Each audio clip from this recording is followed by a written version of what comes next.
teman-teman, perkenalkan nama saya Kevin Tobing dari kelas 10 IPS 2 dan di sini saya akan mempresentasikan tentang manajemen. Kita mulai saja. Manajemen dari segi ilmu pengetahuan menurut Dr. Julik adalah bidang pengetahuan yang berusaha secara sistematis memahami mengapa dan bagaimana manusia bekerja sama untuk menghasilkan sesuatu yang bermanfaat bagi kemanusiaan. Slide selanjutnya, tahap-tahap proyek manajemen. 1. Initiate atau memulai. Ini merupakan fase awal dari manajemen proyek, di mana dalam fase ini, project manager akan menganalisis secara luas terkait proyek tersebut dan mencari tahu apakah proyek ini layak untuk ditindaklanjuti atau tidak. 2. Analyze atau menganalisa. Tahap ini adalah saat di mana draft perencanaan proyek didiskusikan sehingga harus diselenggarakan sebelum proyek dimulai. 3. Plan atau rencana. Perencanaan proyek akan menampilkan detail utama dalam suatu manajemen proyek. 4. Execute atau menjalankan. Pelaksanaan harus berdasarkan pada perencanaan yang telah dibuat agar proyek dapat selesai tepat waktu. 5. Kontrol. Keputusan dibuat berdasarkan cara kerja dan hal-hal teknis yang terjadi sehingga proyek tetap bisa berjalan sesuai dengan target yang ditentukan. Jika semua tahap-tahap proyek manajemen telah dilaksanakan, maka semuanya akan mencapai keberhasilan. Slide selanjutnya adalah unsur-unsur manajemen. 1. Manusia. Sumber daya manusia adalah faktor yang paling vital dan menentukan dalam manajemen. Manusia yang membuat perencanaan dan sekaligus melaksanakan proses untuk mencapai tujuan tersebut. 2. Uang. Untuk menjalankan aktivitasnya, manajemen membutuhkan biaya, baik untuk pembelian dan perawatan alat-alat, pembelian bahan baku atau material, pembayaran gaji tenaga kerja, dan lain sebagainya. Yang ketiga adalah bahan. Untuk bisa memproduksi barang yang baik sesuai dengan keinginan, selain dibutuhkan manusia yang ahli di bidangnya, juga harus menggunakan bahan atau materi-materi yang baik dan berkualitas. Yang keempat adalah mesin. Mesin dan peralatan kerja lainnya sangat dibutuhkan untuk memudahkan pekerjaan yang sulit menjadi lebih cepat dan efisien, serta berperan dalam meningkatkan hasil dan keuntungan. Yang kelima adalah metode. Serangkaian prosedur dan instruksi ditetapkan dengan mempertimbangkan pada tujuan yang hendak dicapai, fasilitas yang tersedia, waktu, uang, dan kegiatan bisnis. Slide yang keempat ada bidang manajemen. 1. Manajemen produksi. Rangkaian kegiatan yang terencana dan terkendali dalam rangka mengubah input menjadi output dan melakukan evaluasi terhadap output melalui umpan balik. Yang kedua ada manajemen pemasaran. Menurut Philip Kotler mendefinisikan pemasaran sebagai proses sosial dan manajerial di mana seorang atau kelompok memperoleh apa yang mereka butuhkan dan ingin melalui penciptaan dan pertukaran produk dan nilai. Yang ketiga, manajemen keuangan. Manajemen yang berhubungan dengan langkah untuk mendapatkan dana yang dibutuhkan dan bagaimana penggunaannya dalam rangka mencapai tujuan. Yang keempat, manajemen personalia. Perencanaan, pengorganisasian, pengarahan, dan pengendalian atas pengadaan tenaga kerja, pengembangan, kompensasi, integrasi pemeliharaan, dan pemutusan hubungan kerja atau PHK, dan sumber daya manusia untuk mencapai sasaran perseorangan. Yang kelima, manajemen administrasi. Memberikan perhatian dan pemberian layanan di bidang administrasi, penggunaan alat yang efektif, dan kemudahan pada bidang lain.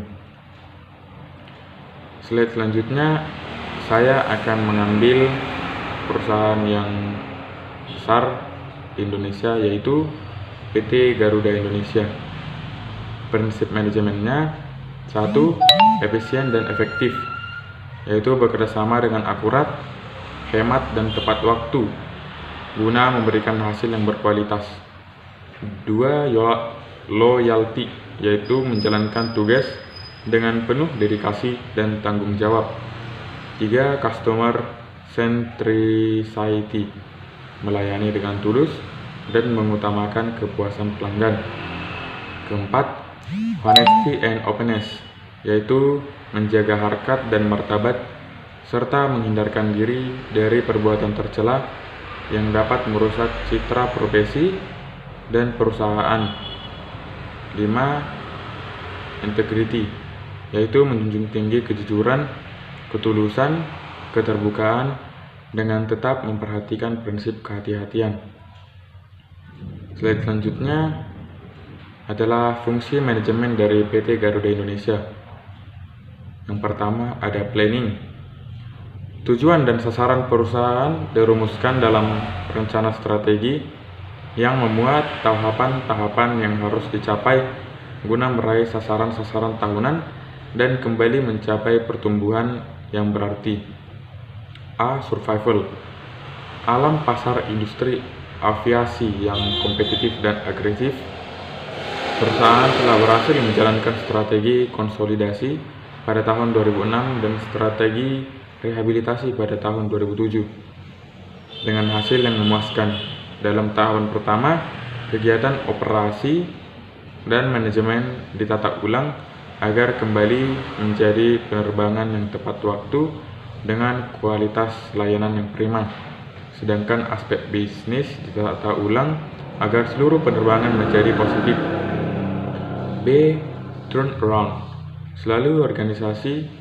Seluruh organisasi dan manajemen dibangun kembali agar menjadi organisasi yang efektif melalui fokus kepada restrukturisasi utang, peningkatan aspek produk dan layanan, serta persiapan menuju privatisasi melalui penawaran perdana di pasar modal atau IPO, sehingga perusahaan dapat berkembang sejajar dengan perusahaan penerbangan internasional lainnya.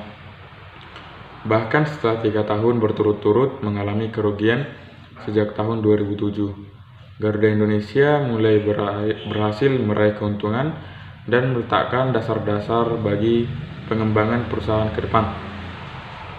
C. Strategi MAP. Sebagai bagian dari proses penerjemahan strategi perusahaan dari bentuk intangible asset menjadi tangible asset, serta untuk menguraikan hubungan sebab akibat antara sasaran strategik, maka dikembangkan strategi MAP yang terbagi atas perspektif learning dan growth, proses, customer, serta finansial. Yang kedua ada organizing. Pengorganisasian adalah salah satu fungsi manajemen, mengkoordinasikan hubungan berbagai sistem kewenangan dan pertanggungjawaban tugas-tugas yang ada di dalam sebuah organisasi. Kewenangan, tugas, dan tanggung jawab diatur dalam suatu struktur organisasi yang merupakan sistem formal dari tugas-tugas dan hubungan pelaporan pertanggungjawaban. Sistem tersebut menentukan bagaimana para anggota organisasi menggunakan sumber-sumber untuk mencapai tujuan organisasi secara efektif dan efisien. Yang ketiga ada directing. Unit SDM melakukan transformasi peran dan fungsinya agar menciptakan nilai tambah sejalan dengan strategi bisnis perusahaan. Transformasi SDM dimulai di tahun 2008 dengan meluncurkan beberapa inisiatif program diantaranya yaitu penentuan penempatan para karyawan berdasarkan level organisasi dan tingkat pendidikan, termasuk di dalamnya penataan organisasi yang efisien dan efektif agar dapat memudahkan proses penerjemahan visi, misi, dan sasaran bisnis kepada seluruh pihak internal. Knowledge based management dilakukan di unit ini sehingga perencanaan sumber daya manusia dapat diimplementasikan dengan tepat.